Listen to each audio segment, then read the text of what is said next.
이번 시간에는 신명기 12장 전반부 표제 1절과 가나안 종교를 배격하는 것과 중앙 성소에 대한 가르침이 어떻게 연결되는지 2절에서 7절, 그리고 자기 소견대로 드리는 예배와 8절에서 14절 내용과 관련해서 우리가 성경을 자기 소견대로 읽고 이해하지 않으려면 어떻게 해야 하는가 하는 팁 5가지를 말씀드렸습니다.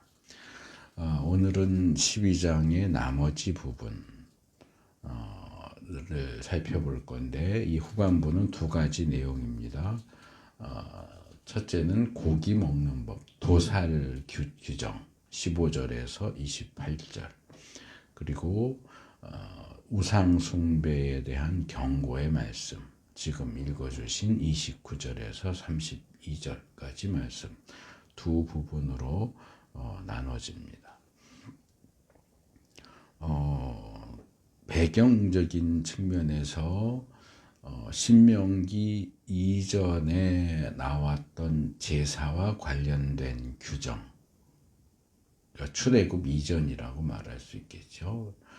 레위기에도 제사 규정이 나오니까 지난 시간에 소개를 하려고 하다가 이제 내용이 좀 많아져서 빼냈었는데, 이 신명기가 주로 예배 드리는 장소, 처소, 어디서 예배해야 하는가 하는 부분을 중점적으로 다룬다고 하면 이 내용 이전 모세오경에서 다루는 제사와 관련된 규정은 상당히 단순합니다. 딱 2개밖에 없어요. 하나는 출애굽기 20장 24절 말씀인데, 내가 정하여 준 곳이라고 하는 표현이 나오기는 하지만, 내가 정하여 준 곳이면 어디든지 하는 식으로 표현을 하고 있기 때문에 꼭 그곳이 한 곳이 아닐 수도 있다, 여러 곳일 수도 있다 하는 그런 뉘앙스를 포함하는 내용이 나옵니다. 그래서 이 신명기 규정 이전에는 하나님이 정하신 곳이라면 어디든지 거기서 제사 드릴 수 있느냐, 신명기 이후부터는 하나님이 정하신 한 곳, 중앙성소에서만 제사 드리라고 이야기하는 거냐, 이 부분이 이제 조금 논란이 되는데, 그러니까 이게 이전부터 있었던 내용을 정리한 거냐, 아니면 이전에 없었던 내용을 새롭게 얘기하는 내용이냐 하는 거죠. 그래서 요 앞의 내용과 신명기에서 얘기하는 내용을 서로 비교해 보면, 이 중앙성소, 하나님이 정하신 한 곳에서만 제사를 드려라 하는 이 규정은 수정 보완된 측면도 있다, 그렇게 볼 수 있을 것 같아요. 그래서 일단 하나님이 정하신 곳에서 제사 드리고 예배해야 한다 하는 것은 기본적으로 있고, 이제 관련된 규정, 이제 오늘 살펴볼 이 도살 규정도 그것과 관련이 있기 때문에 이 12장에서 함께 다뤄진다고 생각이 됩니다. 그래서 좀 더 현실적인 측면에서, 그러니까 지금 이스라엘은 가나안 땅에 들어가기 전이에요. 이제 가나안 땅에 들어가면 요단강을 중심으로 동편에 있는 지파도 있고 서편에 있는 지파도 있고, 그리고 보통 이스라엘 땅을 얘기할 때 단에서부터 부엘세바까지 이렇게 얘기하는데, 우리나라식으로 말하면 백두산에서 한라산까지 이런 표현이거든요. 그러니까 전국적으로 흩어져 있는데 과연 제사 드릴 때마다 우리식으로 말하면 서울에 가야 되느냐. 가정에서 예배 드릴 수 있는데 가정에서 예배 드릴 때도 꼭 서울 가서 예배를 드려야 되느냐. 이제 이런 문제가 이제 생기는 거죠. 광야에 있을 때는 그게 문제가 되지가 않았어요. 뭐 200만이라고 하는 많은 숫자가 모였지만 어쨌든 한 장소에 있었거든요. 우리가 민수기 초반부에서 살펴봤던 것처럼 성막을 정중앙에 놓고 동서남북 이렇게 세 지파씩 이렇게 해서 진을 쳤기 때문에 제사하기 위해서 언제든지 중앙에 있는 성막을 찾아가면 돼요. 그래서 정하신 한 곳에 찾아가는 것이 그렇게 어렵지 않았어요. 근데 가나안 땅에 정착하면 상당히 이렇게 멀리 흩어져 살기 때문에 과연 현실적으로 매번 제사를 드리기 위해서 하나님이 정하신 그 한 곳에 찾아가야 하느냐 하는 문제가 이제 새롭게 대두되고 그 부분을 염두에 두고 이제 이 신명기가 중앙성소에 대한 가르침과 그리고 도살에 대한 규정을 조금 수정 보완해서 이야기하고 있지 않느냐 이렇게 볼 수 있습니다. 그래서 우리가 12장 전반부에서 살펴봤듯이 하나님이 정하신 한 곳, 중앙 성소는 무엇과 대립되느냐 하면 가나안 땅 전 지역에 흩어져 있는 가나안 산당, 신당이라고도 하고 산당이라고도 하는 그것과 대립되는 개념이에요.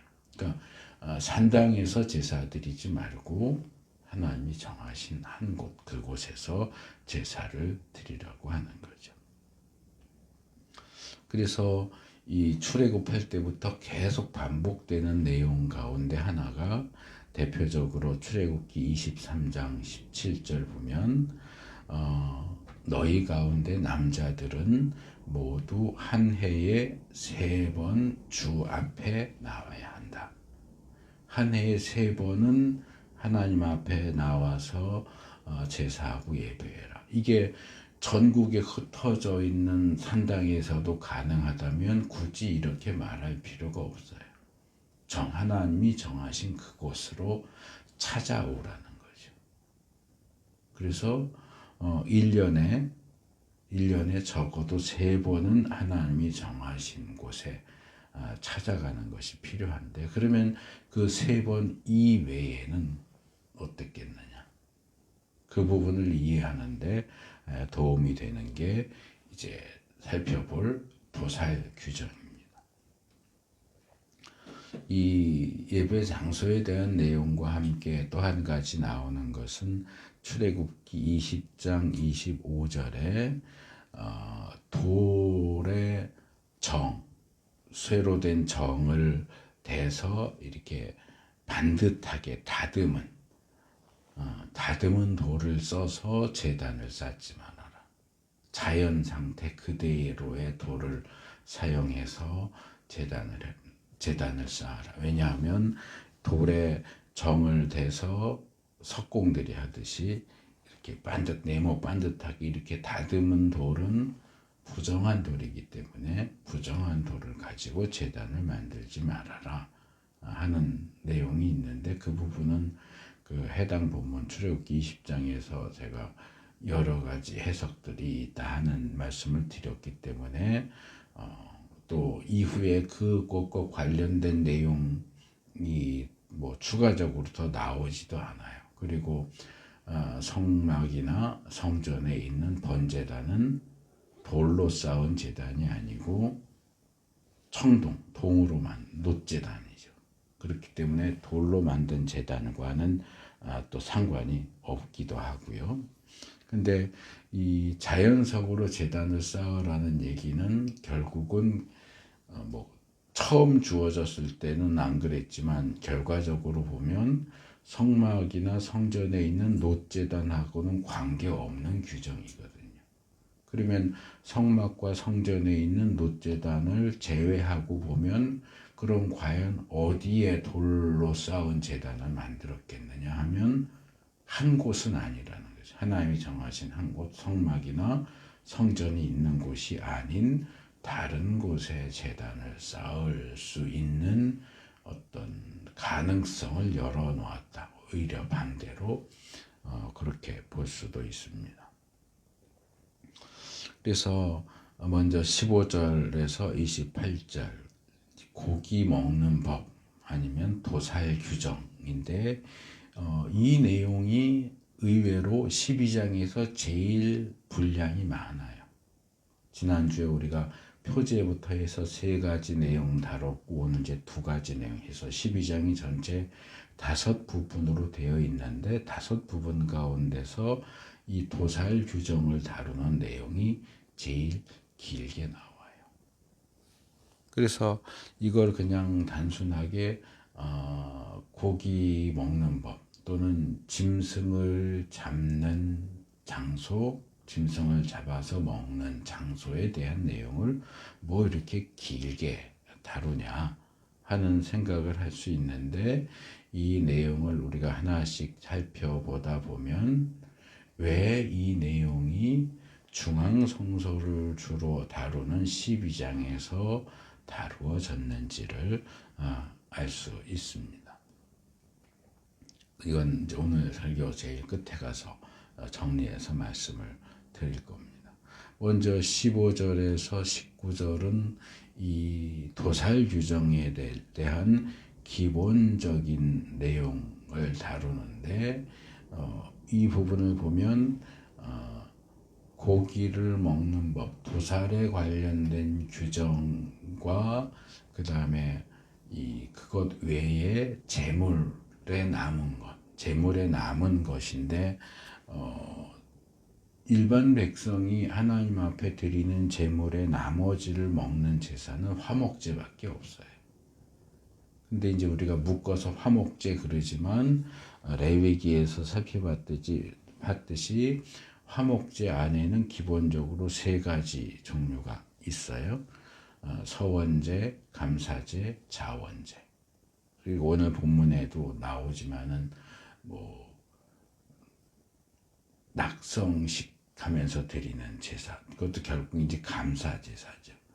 그러니까 화목제에 포함되는 거죠. 그래서 다른 제사의 제물은 이렇게 주로 기름기 부분, 기름기 부분 태워서 바치고 나머지 부분들은 제사장들에게 주어지지만 화목제만큼은 그것을 제물을 가져온 사람이 먹을 수 있도록 이제 나눠주는데 이제 화목제 관련해서 그 화목제를 드리고 그 주어지는 몫을 어디에서 누구와 함께 먹어야 하느냐 하는 규정이 이제 함께 다뤄집니다. 그래서 짐승을 도살을 어떻게 해야 되느냐 하는 내용과 재물을 먹는 문제 이렇게 2가지 내용이 계속 나오고 이어지는 20절에서 28절 내용도 같은 방식으로 도살 규정하고 고기 먹는 법과 재물 먹는 법 2가지를 같이 이야기합니다. 그래서 먼저 기본적인 내용 15절에서 19절을 보면 15절과 16절에 보면 너희가 고기를 먹고 싶어지면 마음에 내키는 대로 성 안 어디서든지 짐승을 잡아먹을 수 있다. 그렇게 얘기합니다. 여기 성 안 그랬죠. 이 성 안은 지금 이스라엘은 40년 동안 광야 생활을 하면서 성에 살았던 적이 이제 성이라고 했지만 이제 마을이죠. 마을이라고 하는 걸 형성해 본 적이 없어요.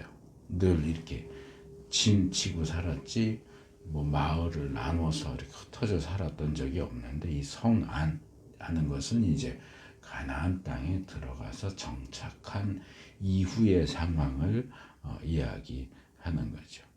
그래서 그냥 고기가 먹고 싶어서 짐승을 잡아서 먹을 때는 성 안 어디에서든지 잡아서 먹으면 된다라고 이야기합니다.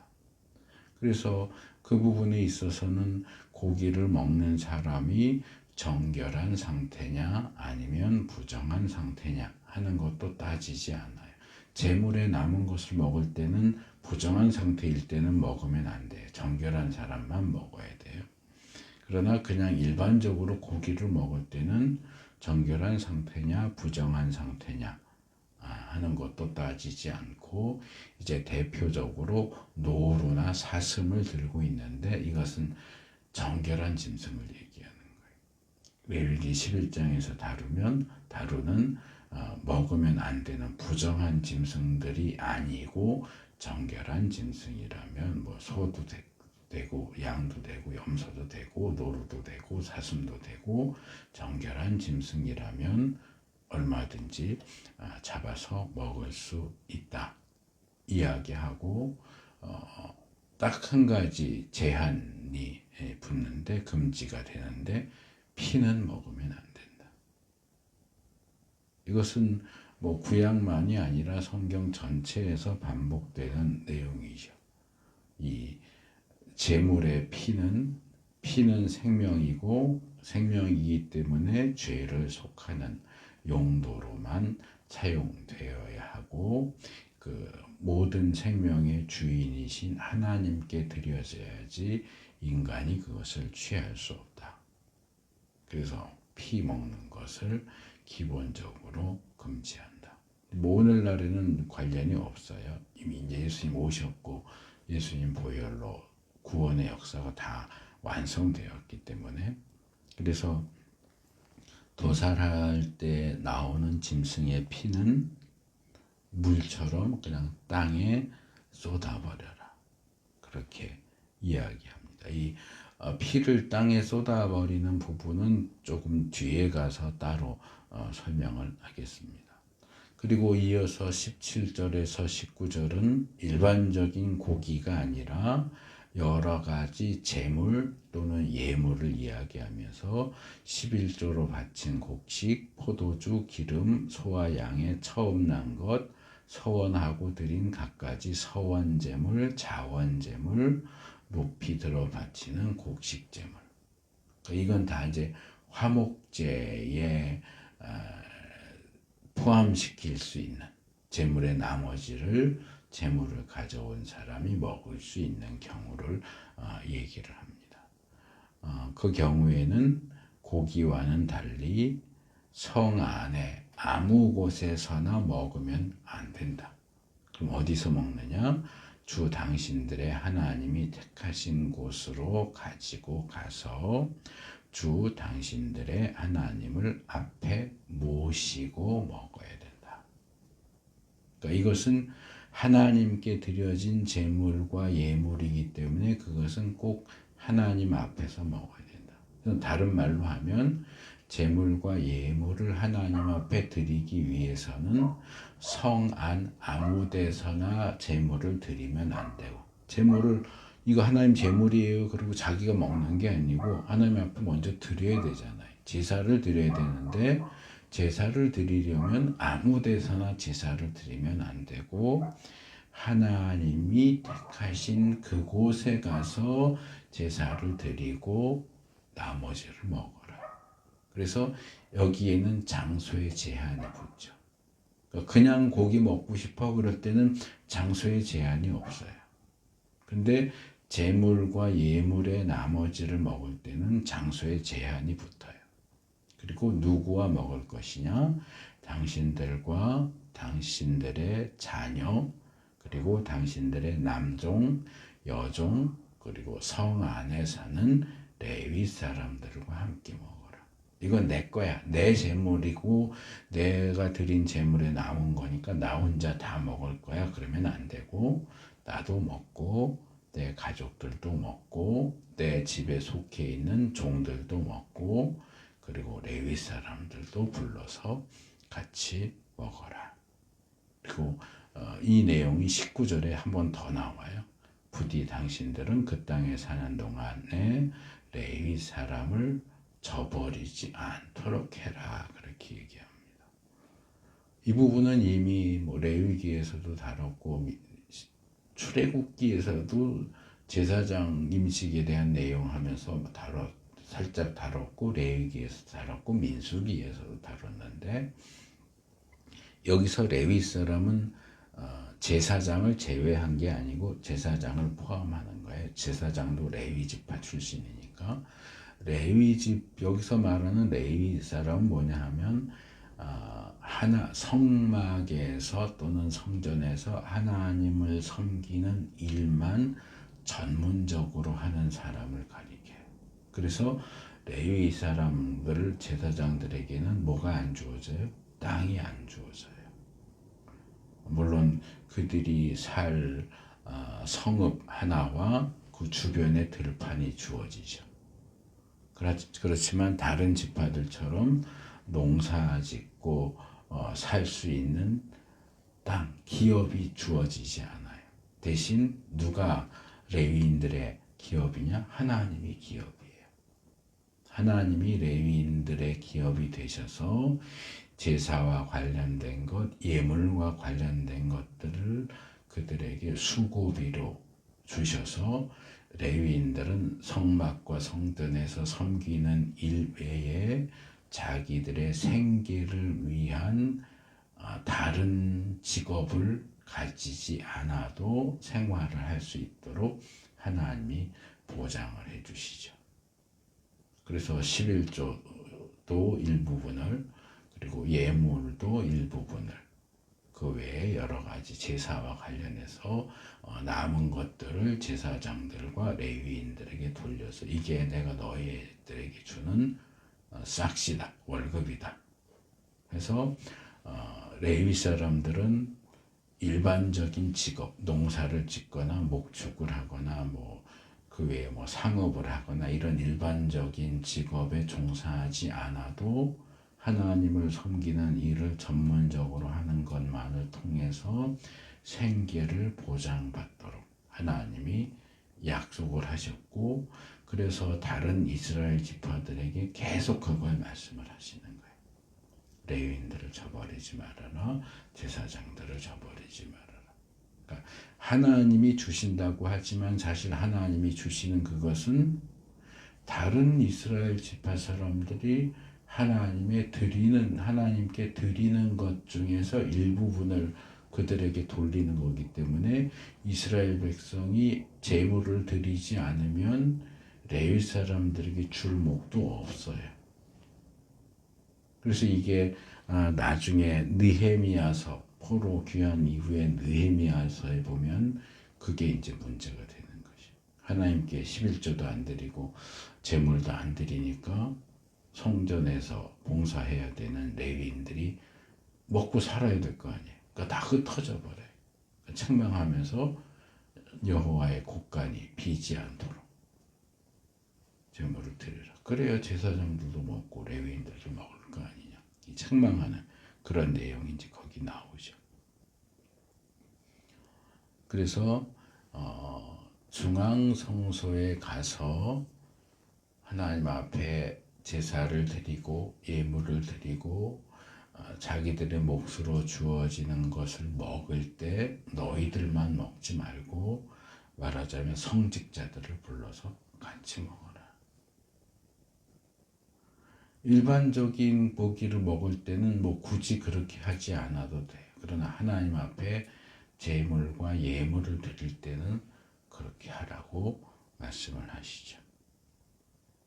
그러면 왜 일반적인 고기를 먹을 때와 제물이나 예물에 남은 것을 먹을 때의 그 장소와 관련 또는 누구와 함께 먹을 것이냐 하는 내용이 왜 이렇게 차이가 나느냐.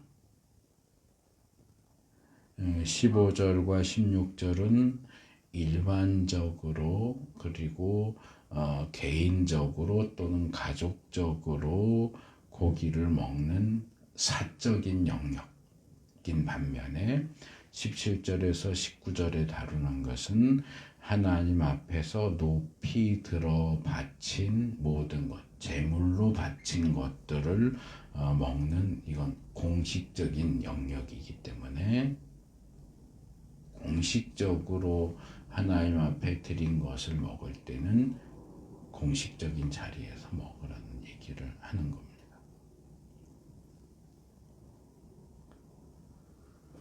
그 다음에 20절에서 28절은 조금 더 자세하게 가나안에 정착한 상황.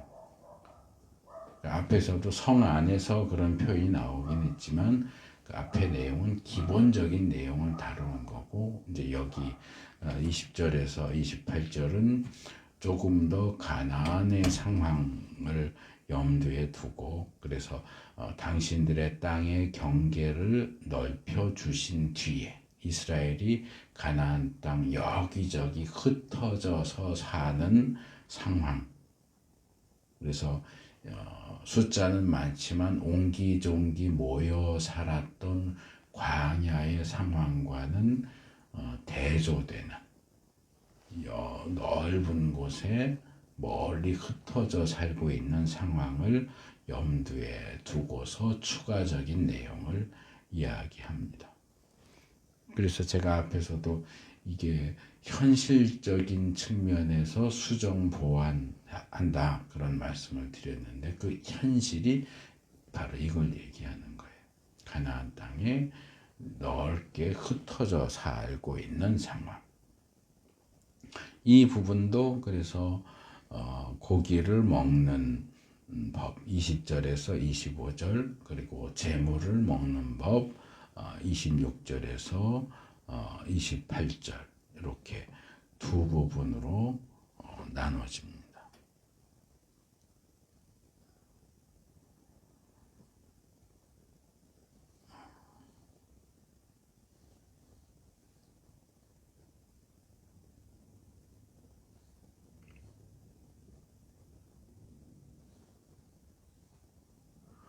먼저 20절에서 25절 고기 먹는 법은 앞에 딸락 15절, 16절에서 다뤘던 내용보다 분량이 많이 길어지죠.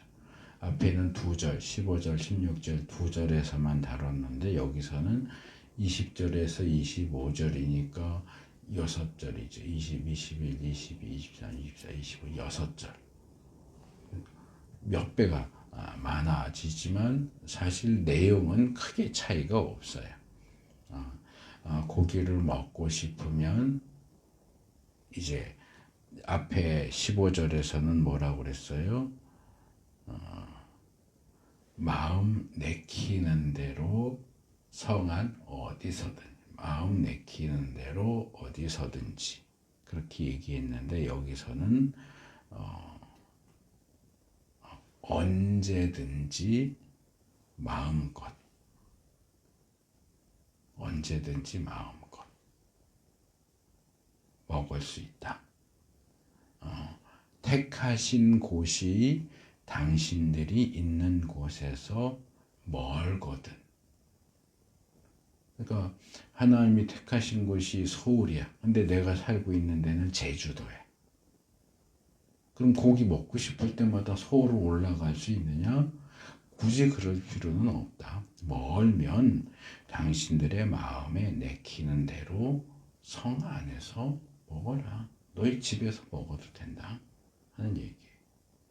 여기서도 다른 제한은 없고 앞에서랑 똑같이 뭐 정결한 상태냐 부정한 상태냐도 따지지 않고 정결한 짐승이라면 얼마든지 잡아서 먹는데, 피를 먹는 것만 이제 금지시키는데, 여기 피에 대한 강조가 앞의 내용보다 길게 나오죠. 23절에도 어떤 일이 있어도 피는 먹어서는 안 된다.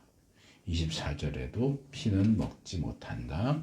25절에도 그것을 먹어서는 안 된다. 3번이나 반복해서 강조를 하죠. 그래서 고기를 먹는 건 좋은데 고기를 먹는 과정에서 필연적으로 따라 나오는 피는 절대로 먹으면 안 된다.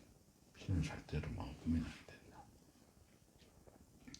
그 다음에 제물이나 예물의 경우도 이제 당신들이 바치고자 하는 거룩한 제물이나 서원 제물, 요약해서 두 가지로 얘기하죠. 그것도 반드시 주님께서 택하신 그곳으로, 택하신 그곳은 한 장소를 얘기하는 거예요. 아직은 그 장소가 어딘지 몰라요. 이제 저 뒤에 다윗 솔로몬 시대 가면 이제 그게 예루살렘이고 성전이고 이렇게 나오지만 아직은 그 장소가 어딘지가 나오지 않아요. 그냥 하나님이 택하신 한 곳. 그곳에 가지고 가서 조금 더 자세하게 나와요. 고기와 피를 당신들의 하나님의 제단에 드려라. 하나님이 택하신 그곳에 있는 제단에 고기와 피를 드려라. 27절에서 또 한 번 제물의 피는 주 당신들의 하나님의 제단 곁에 붓고 고기는 당신들이 먹어라. 그렇게 이야기합니다. 그래서 앞에서 간단하게 고기는 너희가 먹지만 피는 어떻게 해라? 땅에 물처럼 쏟아라 라고 간단하게 얘기했지만 여기서는 이 피를 어떻게 처리할 것인가, 이거는 이제 일반적인 고기를 먹는 부분이 아니기 때문에 좀 더 구체적으로 제단 곁에 부어라 그렇게 얘기합니다. 그래서 제가 이 부분을 조금 더 자세하게 찾아봤어요.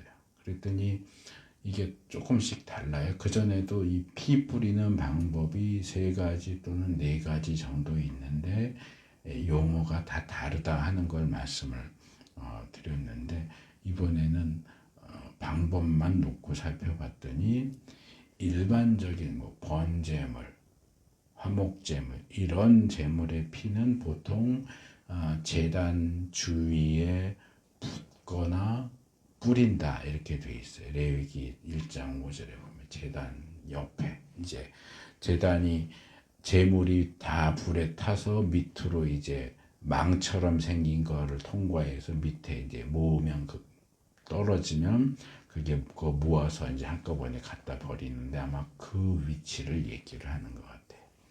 그래서 거기에 붓거나 뿌려라. 그리고 이 속죄와 관련된 속죄제나 속건제 또는 대속제일 이럴 때 속죄와 관련된 제사의 경우 제물의 피는 번제단에 뿌리거나, 그러니까 이 옆에 붙는 게 아니고 번제단에 이렇게 뿌려요. 튕겨서 뿌려요. 레위기 17장 6절 또는 번제단 뿔에 바르거나 레위기 4장 7절 또는 성소에 있는 향단도 금으로 만들지만 이 구조가 똑같거든요. 번제단. 그래서 향단 뿔에 바르거나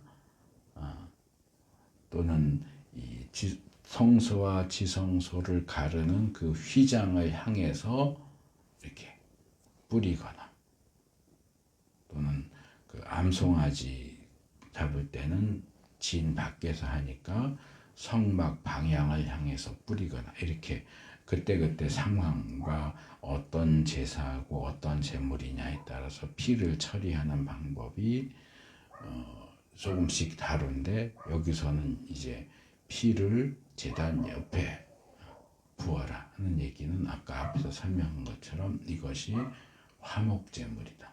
제물의 나머지를 사람들이 나눠 먹을 수 있는 이 거룩한 제물이나 서원 제물은 화목제를 가리킨다.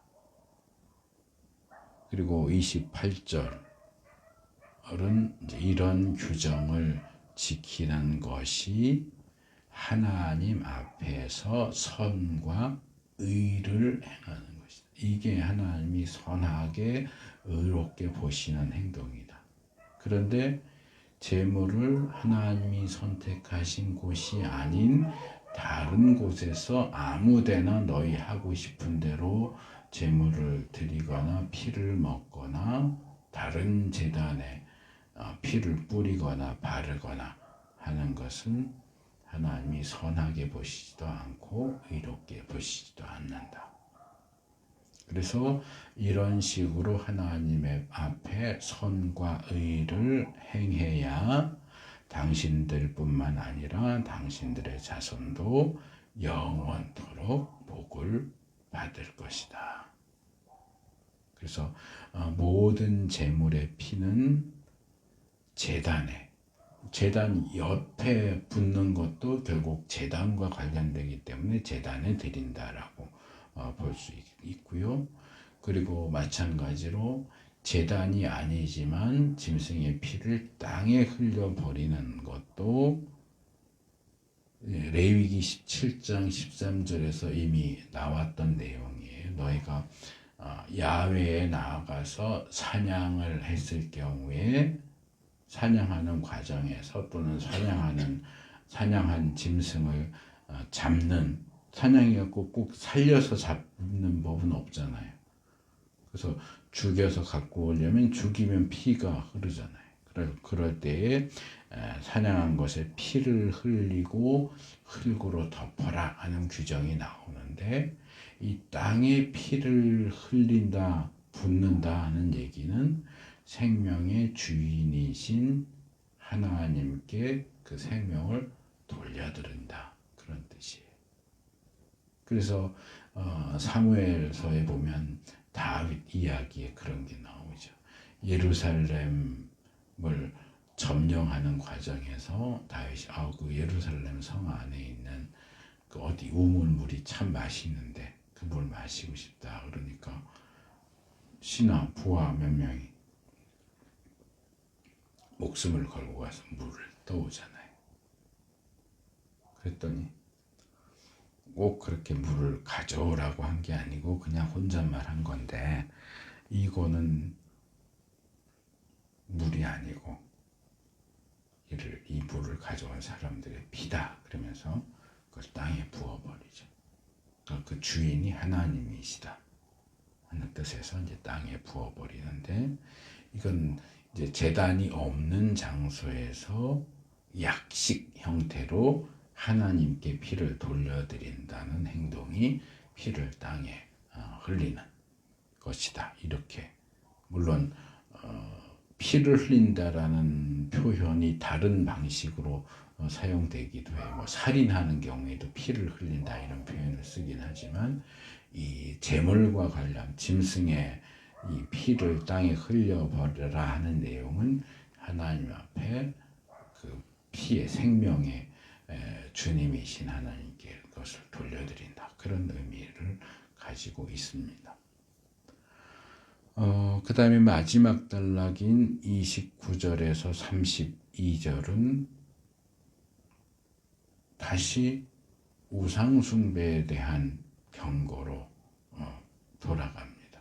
그래서 표제에서는 이것이 너희가 가나안 땅에 들어가서 지켜야 할 규례와 법도 다 소개를 했고 첫째 단락 또 중앙성소와 관련해서 가나안 종교와 관련된 우상숭배와 관련된 모든 것들을 다 박멸시켜라.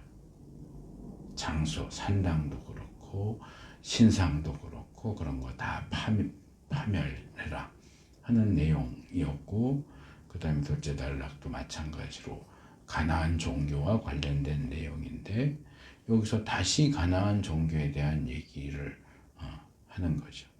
그래서 이스라엘이 가나안 원주민들이 살던 땅을 결국은 차지하고 거기서 살게 될 텐데 거기 살 때에 그들의 종교적인 관습을 따르다가 올무에 걸리는 일이 없도록 조심해라 얘기를 합니다. 지난번에도 이 땅 비에 대한 얘기하면서 그 말씀을 드렸어요. 떠돌이 유목 생활을 하던 이스라엘 사람들에 비해서 정착해서 농사를 짓고 사는 가나안 사람들이 더 풍요롭고 안정된 삶을 것이 분명하거든요. 그러니까 들어가서 사니까 이 사람들은 집도 좋고, 이스라엘은 계속 텐트에서 살았는데 이 사람들은 흙으로 돌로 집 지어서 튼튼한 집에서 살고, 농사 지으니까 떠돌아다니지 않아도 되고 안정되고, 사람이 먹고 사는 게 안정되면 그 다음에는 휴식, 여가, 놀이, 문화 이런 것들로 이제 그 다음 단계로 넘어가거든요. 그러니까 유목 생활하는 이스라엘에게는 여가라고 하는 것이 별로 없어요. 근데 가나안 사람들은 문화적으로도 훨씬 그렇고, 사는 모든 환경들도 훨씬 좋고, 그러니까 우리가 그러면 우리는 어떻게 해야 저 사람들처럼 그렇게 잘 먹고 잘 살 수 있지? 어떻게 저들처럼 풍요와 안정의 삶을 살 수 있을까? 그 원인이 뭘까? 그래서 땅하고 비에 대해서 얘기하면서 그 말씀을 드렸잖아요. 당신들이 농사를 잘 짓는 비결이 뭡니까? 하나님 사람, 우리는 바알 신을 섬겨서 그래요. 그러니까 종교가 달라서 그래요. 아, 그래? 그럼 나도 종교를 바꿔야 되나? 나도 가나안 사람들처럼 바알 아세라 섬기면 그들이 했던 것처럼 그들의 관습을 따라서 그렇게 하면 나도 저들처럼 풍요롭고 안정된 삶을 살 수 있을까 하는 유혹을 받을 수밖에 없다. 그래서 어떻게 해요? 이 민족들은 자기들의 신들을 어떻게 섬겼을까? 지금 말하면 기독교인이, 불교인들은 어떻게 부처를 섬기고, 무속인들은 자기들의 무속 종교를 어떻게 하고, 이슬람 사람들은 알라 신을 어떻게 섬겼을까? 나도 그렇게 할까? 하는 거랑 똑같은 거예요. 그래서 26절에 한 번, 30절에 한 번, 그리고 31절에 다시 한 번, 세 번째로 하나님을 섬길 때 이방 민족들이 그들의 신들을 섬기는 방식으로 섬겨서는 안 된다. 가나안 내 종교, 가나안 사람들의 방식으로 하나님을 섬기면 안 된다. 왜? 하나님께서는 그들이 그들의 신들을 섬길 때 사용하는 모든 의식을 싫어하시고 역겨워하시기 때문입니다. 그들의 방식으로 그들의 신을 섬기는 것도 안 되지만 그들의 방식을 이스라엘에 따와서 야훼 하나님을 그런 방식으로 섬기는 것도 안 된다. 저 방법 보니까 저들이 섬기는 신은 저걸 좋아해. 그러니까 우리도 야훼 하나님한테 저런 방법으로 예배하고 제사하면 하나님도 좋아하겠지. 아니요, 그렇지 않아요.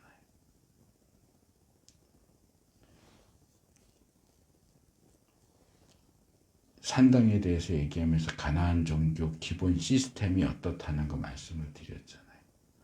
제사만 드리는 게 아니고 신정, 창기, 창남과 성관계를 하는 거나 그 외 여러 가지 내용들이 기본 시스템으로 돌아간다. 그럼 예수 믿는 사람들도 그렇게 하나님을 섬길까요? 아니요.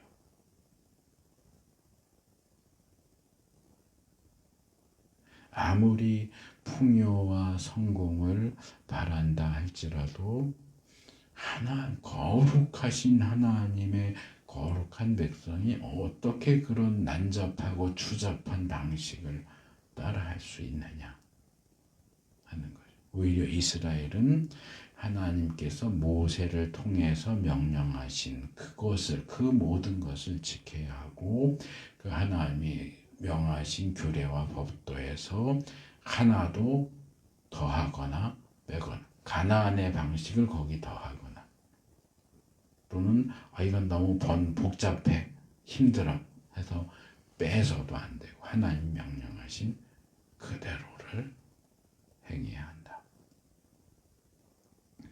근데 이 12장이 중점적으로 다루는 내용이 뭐라고 그랬어요? 주제가 중앙성소. 하나님이 선택하신 곳에서 예배해라. 그리고 이 중앙성소와 반대되는 게 뭐라고요? 가나안 사람들의 산당. 그러니까 중앙성소는 산당과 반대되는 개념이에요. 그래서 산당에서 가나안의 신들을 섬기는 무자비하고 음란한 방식이 아니라 하나님을 섬기는 거룩하고 올바른 방식을 따라서 하나님을 섬겨라. 무속 종교의 신이 복채를 많이 낼수록 복을 주듯이 여호와 하나님도 헌금을 많이 하면 복을 주느냐? 아니요, 그렇지 않아요. 그런 무속의 방식을 교회로 끌어오면 안 된다는 거예요.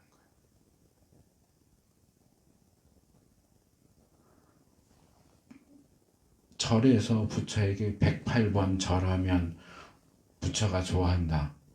그럼 우리도 교회에서 하나님 앞에 108일 기도하면 어떨까? 아니요, 그런 거 끌어오지 말라고요.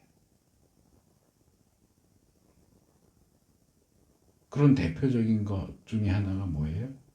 일천번제.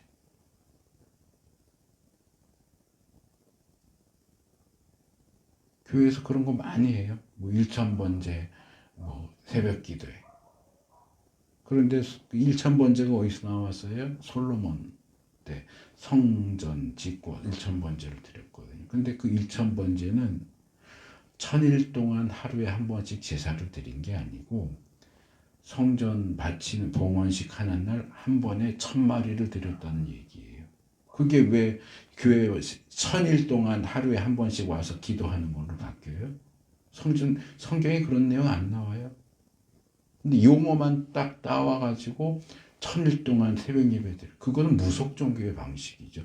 100일 치성하는 거를 1000일 치성하는 걸로 바꾸는 거예요. 아니, 1000번째는 그런 개념이 아니에요. 성경을 잘못 읽어도 한참 잘못 읽었어요. 제가 땅밟기 기도도 안 틀렸다고 지난번에 계속 여러 차례 말씀을 드려요. 1000번째도 마찬가지. 그럼 무속 종교에서 하는 거예요. 성경의 방식이 아니에요. 그런 거 다 뭐 여기도 하고 저기도 하고 유명한 큰 교회도 아니고, 아니, 그거 상관없어요. 교회는 성경을 따라가는 곳이지 큰 교회를 따라가는 곳이 아니에요. 기준이 뭐라고요? 하나님께 명령하신 모든 것 더하지도 말고 빼지도 마라. 자꾸 뭘 더해? 땅밟기 기도를 더하고 1000번제를 더하고 왜 자꾸 더해요? 더하지 말라고 그랬잖아요. 성경에 없는 건 하면 안 된다고요. 그런 관점에서 보면 모세 율법을 이렇게 읽어보다 보면 우리가 이게 뭐지? 왜 이런 얘기를 하지? 하고 이해하기 어려운 내용들이 가끔 나와요. 제가 가장 대표적으로 많이 드는 예는 신명기 22장 5절에 남자는 여자 옷을 입지 말고 여자는 남자 옷을 입지 말아라. 그래서 예전 우리 한참 위에 세대 목사님들은 남자가 치마 여자처럼 입고 여자가 바지 입는 것도 안 돼 그랬어요. 근데 그 얘기가 아니에요. 그것도 몇 번 말씀을 설명을 했던 것 같아요. 그거는 가나안 종교를 따라하지 말라는 얘기예요. 유튜브 같은 데 들어가서 보세요. 요즘에는 그 점치는 무속인들 나와서 하는 방송도 많아요. 그 사람들 옷 입은 거 보세요. 여자인데 도령 옷 입고 나와서 해요. 남자인데 남자인지 여자인지 구별 안 되는 옷을 입고 해요. 왜요? 여자가 남자 신을 섬길 때는 문제가 없어요. 남자가 남자 신을 섬길 때는 박수무당이 여자처럼 옷을 입는 거예요. 여자가 여자신을 섬길 때는 여자가 남자 옷을 남자처럼 해갖고 여자신을 섬기는 거예요. 그러느라고 성을 바꾸는 옷을 입는 거예요. 이건 단순히 여자는 바지 입으면 안 돼, 그 얘기가 아니, 전혀 상관이 없는 얘기예요. 가나안 종교 따라 하지 말라는 얘기예요. 그 외에도 뭐 예레미야에 2번 나오는데 9장 26절, 49장 30, 머리를 모지게 이게 이제 개역이 모지게라고 표현을 했고, 세번역은 살적을 깎지 마라. 근데 우리 살적이라는 표현 잘 안 쓰잖아요. 살적이 뭐예요? 뭔지 아세요? 살적이 어딘지 아세요? 일단 머리와 관련해서 나오니까 머리 어디, 머리카락 있는 어디일 것 같죠. 제가 사전을 찾아봤더니 살적은 귀와 관자놀이 사이에 있는 털이에요. 우리가 이제 보통 남자들 구렛나루 이렇게 갖고 여기 머리에서 이 턱수염으로 연결되는 이렇게 구렛나루 기르죠. 그러니까 구렛나루를 살적이라고 하는 게 아니고 이 살적에 있는 머리털을 깎지 않고 계속 기르면 이게 이제 구렛나룻이 되는 거예요. 그러니까 요 부분을 깎지 마라. 왜? 그건 이방인들의 풍습이에요. 이방인들이 자기들이 섬기는 신에 대한 어떤 존경, 경외하는 마음을 표현하느라고 여기를 깎아요. 여기 머리털을 깎는 거예요. 근데 너희는 그렇게 하지 말라는 거예요. 또 출애굽기 모세오경이 몇 차례 나오는데 대표적으로 23장 19절 새끼 염소를 어미젖에 삼지 말아라. 그래서 유대인들은 고기 먹으면 커피 안 마셔요. 왜요? 커피에는 우유가 들어가잖아요. 고기하고 우유는 같이 먹으면 안 돼요. 조리도 같이 하면 안 돼요. 근데 이 얘기는 고기 먹으면 커피 먹지 말란 얘기가 아니에요. 이건 가나안 사람들이 하는 풍요의식이에요. 새끼 염소를 어미젖에 삶아서 드리거나 먹으면 풍년이 온다. 그러니까 그냥 봐갖고서 이게 도대체 무슨 얘기지, 왜 이런 얘기를 하지 하는 것 중에 대부분이 가나안 종교와 관련이 있는 거예요. 그러니까 그들의 관습이죠. 그들이 그들의 신을 섬기는 방법을 따라하지 마라. 근데 이게 그들의 방식 중엔 이런 것들이 있고 이건 이런 의미인데 이건 하지 마. 이렇게 하면 우리가 그냥 쭉쭉 읽으면서 이해가 될 텐데 그거 없이 그냥 뭐 하지 마, 뭐 하지 말고 이게 무슨 내용이지? 엉뚱한 얘기를 하는 목사들도. 여자는 바지 입으면 안 돼. 이런 엉뚱한 소리 나오고 있고. 그래서 저는 왜 중앙성소를 다루는 신명기 12장에서 갑자기 도살에 대한 규정이 나오느냐 하는 것도 그것과 관련이 있다고 생각을 해요. 자, 성경에 나오는 최초의 도살이 뭐예요? 에덴 동산에서 아담과 하와에게 가죽옷을 만들어 주기 위해서 짐승을 잡았다는 내용이 나오진 않지만 짐승을 안 잡으면 가죽이 어디서 뿅 하고 생기나요? 그러니까 도살을 했겠지만 이건 인간이 한 도살이 아니고 하나님이 한 도살이고요. 인간이 한 최초의 도살은 가인이. 뭐 하려고 도살했어요? 고기 먹으려고 도살한 게 아니고 하나님 앞에 제물로 드리려고 도살을 했어요. 지금은 풍요로우니까 아무 때나 내가 먹고 싶으면 고기 먹을 수 있어요. 근데 우리 어렸을 때 뭐 어떻게 배웠어요? 북한 사람들은 어때요? 북한 사람들 고기 먹고 싶으면 아무 때나 먹는다 그랬어요? 흰쌀밥 아무 때나 먹을 수 있다 그랬어요? 김일성 생일이나 이럴 때나 한번 먹는다 그랬잖아요. 고기도 마찬가지.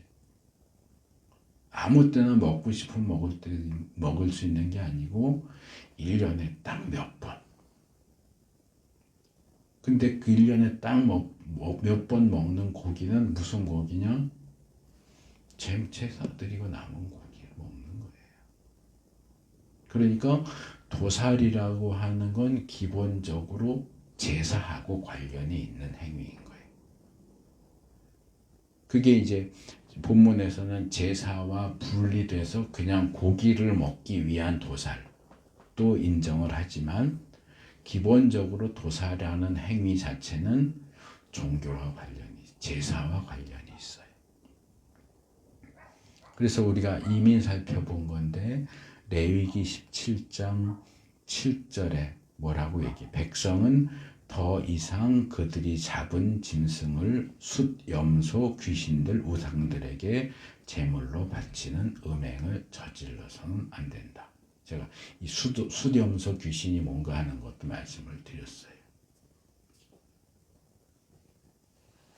야외에 나가서 제물을 바쳐서 숫, 염소, 우상에게 바치는. 그러니까 짐승을 바치는 건 대부분 제사와 관련이 있어요. 그러니까 가나안 사람들 어떻게 했을까? 고기가 먹고 싶어요. 그럼 아무 데서나 그냥 도살해서 먹는 게 아니고 어딜 갈까요? 제물로 바쳐야 되는데 고기를 먹으려면 먼저. 그게 구약만 그런 게 아니고 신약에도 나오잖아요. 고린도서에 또는 로마서에 고기 먹는 거 갖고 교인들이 싸우잖아요. 왜? 이거 시장에 나오는 값싼 고기, 값싸면서도 질 좋은 고기 어디 있던 거예요? 우상 앞에 바쳤다가 나오는 재활용품이, 그러니까 싸요. 신에게 바치기 위한 거니까 고기는 또 좋아요. 고기는 좋은데 싼 고기는 다 뭐다? 우상 제물로 바쳐졌다가 나오는 거예요. 그거 예수 믿는 사람이 먹어도 되냐 안 되냐? 예수 믿는 사람이 우상 제물이었던 걸 먹으면 어떻게 하는 사람들과 우상이라는 것 자체가 없잖아. 그들이 우상이라고 신이라고 믿는 건 사실은 신이 아니야. 다 가짜야. 그냥 장소 위치만 이동한 거야. 왜 못 먹어? 하는 사람들이 서로 싸우니까 바울이 그것 때문에 편지를 쓰기까지 했어요. 그래서 도살이라고 하는 것은 기본적으로 제사와 관련이 되어 있다. 그렇다면 더군다나 지금 시기적으로 구약 초반부잖아요. 그러면 가나안 땅에 정착한 이스라엘이 고기를 먹고 싶어요. 그럼 어디 가서 도살을 할까요? 고기 잡는 데 있잖아. 도축장, 산당이요. 제가 어렸을 때, 지금도 있지만 제가 어렸을 때는 고기 하면 어디요? 마장동. 마장동. 그리고 제가 한 대학생 때쯤엔 저희 어머니가 독산동. 거기 도축장이 있잖아요. 그런 것처럼 고기 먹고 싶으면 어딜 가요? 산당을 가는 거예요. 그럼 산당 가서 도살만 하고 그냥 고기 먹어요? 아니요. 그 과정 자체가 제물로 바치는 과정이 기본적으로 포함이 되는 거예요. 도살에. 그러니까 중앙성소에 도살 규정이 나오는 이유는 뭐다? 도살 자체가 산당 예배하고 관련이 있을 가능성이 아주 높다. 전 그렇게 봐요. 그러니까 고기 먹고 싶어? 그러면 산당 찾아가지 말고 그냥 너희 집에서 도살해서 먹고 다만 피는 이렇게 처리하고 그 얘기를 하는 거예요. 산당 가지 말란 얘기예요. 도살이 그냥 단순히 고기 먹는 법 얘기가 아니고 산당 예배 드리면 안 돼. 중앙성소에서 하나님이 인정하신 방식으로 하는 예배 드려. 그리고 정말 그냥 고기가 먹고 싶으면 산당 찾아가지 말고 그냥 집에서 도살해서 먹어.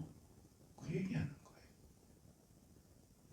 피는 하나님께 돌려드리고 고기는 어디서든지 또 먹고 싶은 데서 먹으면 돼. 그 얘기를 하는 거예요.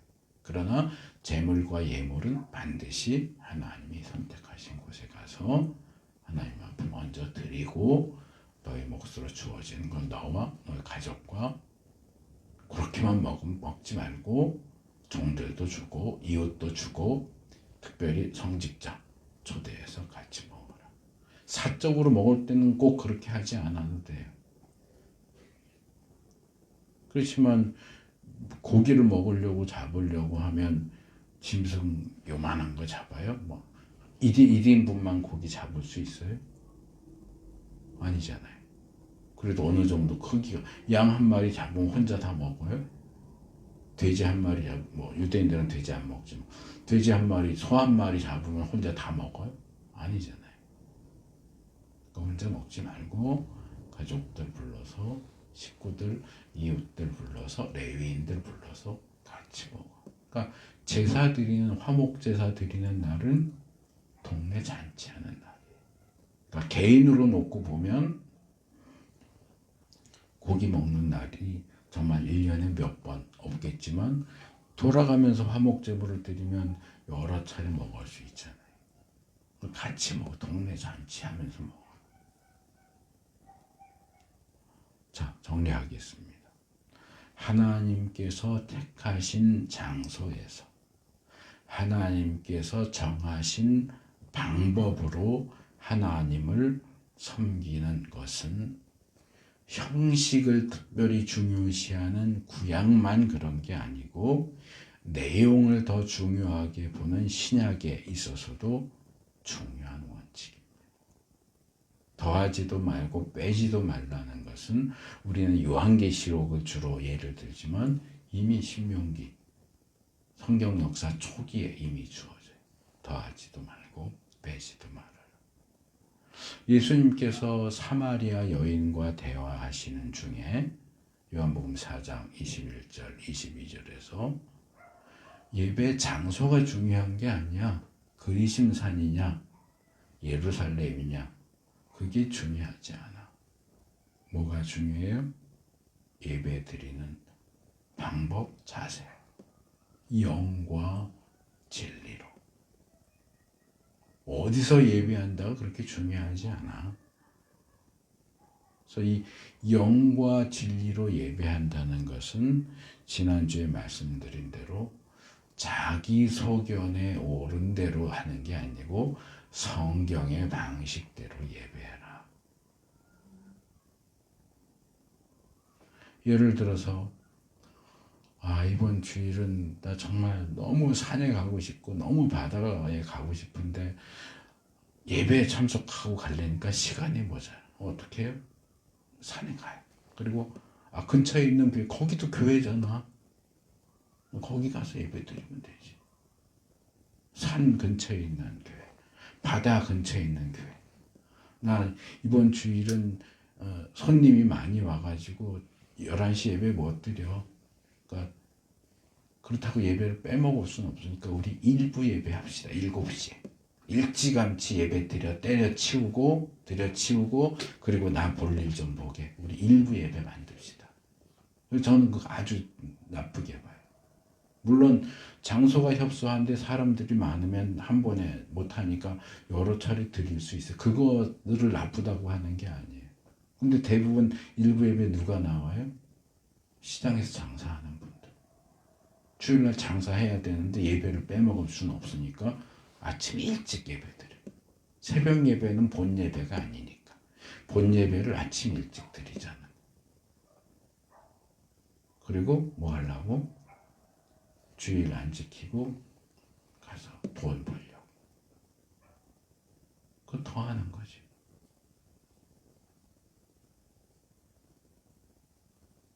그건 그 예배의 중심이 누구예요? 하나님이 아니고 나지. 나. 결국 자기 소견에 좋은 대로 하는 거예요. 그런 건 따라하지 말아야 돼요.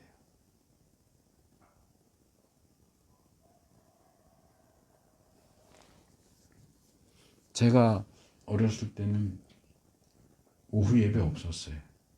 저녁 예배 드렸죠. 낮에 11시 예배 드리고 저녁 예배 한 7시쯤 드렸던 것 같아요. 정확히 시간은 기억이 안 나요. 근데 언제부턴가 오후 예배라는 게, 오후 예배가 처음에 왜 생겼는지 아세요? 시간 때문에 생겼어요. 난 예배 드리고 저녁 예배 드리려고 하니까 중간에 너무 시간이 많이 뜨는 거예요. 집에 갔다가 다시 오기는 귀찮고, 그렇다고 계속 교회에 있기는 그렇고, 그러니까 밥 먹고 조금 쉬었다가 오후에 저녁 말고 오후에 예배드리자. 그래서 오후 예배가 시작된 거예요. 누구의 편리를 위해서? 내 편리를 위해서. 뭐 그 부분도 전에 한번 얘기했지만, 제가 신대원 다닐 때쯤에 이제 교회로 기독진문이 오니까, 교회에서 구독을 하니까 보니까 어느 목사님이, 원로 목사님이 투고를 했어요. 저녁 예배 드려야 된다. 요즘 오후 예배 드리는 교회가 많아졌는데 이거 비성경적이다. 저녁 예배가 성경적이다. 그러면서 뭘 예를 들면 상번제를 들었어요. 상번제 하루에 2번 드리는 예배. 상번제를 아침 저녁으로 드렸는데, 그러니까 우리 예배도 아침에 한 번 드리고 저녁에 드리지 오후에 드리는 건 말이 안 돼. 그래서 제가 그거 읽고 아이고 참 은퇴까지 하신 목사님이 이렇게 헛소리를 하나. 그러면요, 낮 11시 예배 드리면 안 되고요. 상번제는요, 해 뜰 때 드려요. 해 뜰 때 드리고 해 질 때 드려요. 그럼 저녁 예배가 해 질 때쯤 드린다라고 하면 좋지만, 그럼 낮 예배는 왜 낮에 드려요? 해 뜰 때 뭐 해야지? 그래서 성경을 순 엉터리를 읽은 거예요. 조금만 더 자세히 봤어도 상번제 드리는 시간 정도는 알 수 있을 텐데, 그거 안 하고 그냥 아침 저녁에 드렸다 그러니까 낮 예배 저녁 예배. 아니요, 그렇지 않아요.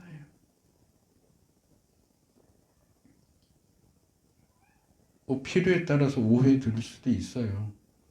뭐 저녁에 드려도 상관없고요. 근데 그걸 왜 엉뚱한 성경 구절을 가지고 자기가 성경을 잘못 알고 있는 걸 가지고 신문에 투고까지 하냐고.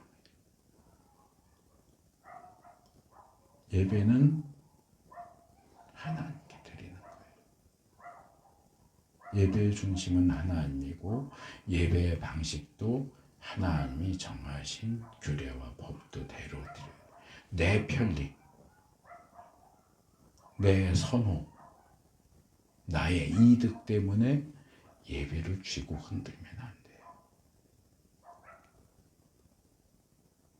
그래서 내 편의와 즐거움을 위해서 꼼수를 부리는 것은 허용할 수 없는 부분입니다. 그래서 우리 마음속 깊이 들여다볼 필요가 있어요. 내가 왜 이렇게 하려고 하지? 교회가 왜 이렇게 하려고 하지? 왜 교회 예배당이 있는데 지역에 지교회라고 세워가지고 목회자를 세우는 게 아니고 본교회에서 예배 드리는 거를 방송으로 해서 방송으로 예배를 드리지?